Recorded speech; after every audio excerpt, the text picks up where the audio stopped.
ओम श्री परमात्मने नमः। गीता महात्म्य पृष्ठा 454 पृष्ठा। गीतार्थ न जानी पूजई महत्व तार अधिक होई।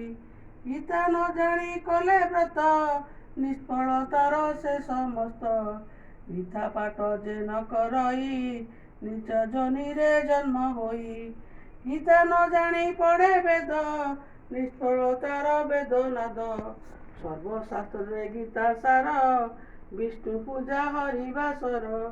पाठ करिले शत्रु जय गीता प्रसादे जाए खेय। वेद मंदिर शाल ग्राम शिवालय जे तीर्थ मान। एति जे गीता पाठ करे सौभाग्य प्राप्त हुए तारे। यज्ञ तीर्थ दानरु बळी गीतारे तो सबन माड़ी। जे गीता पढ़े भक्ति भरे लभे मूल वेद वेदाध्याय रे। से सिद्ध पीठ रे यज्ञ रे सत्संगे विष्णु भक्ति भरे। गीता पढ़ाई प्रेम भरे सिद्धि जे लभे अक्लेश रे।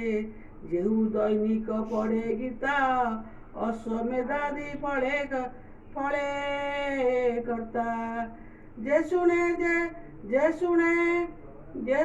जे करे पालन से जेहू बा करई कीर्तन। परम पद से लभई एते संदेह किछि नाही। पढ़े गीता को जत्ने रखी प्रिय होई तार सखी। जे गीता पढ़े शुद्ध मने सौभाग्य सुख ता सदने। जे गृहे गीता चर्चा होई जे गृहे गीता चर्चा होई सर्पादि भय दूरे जाई।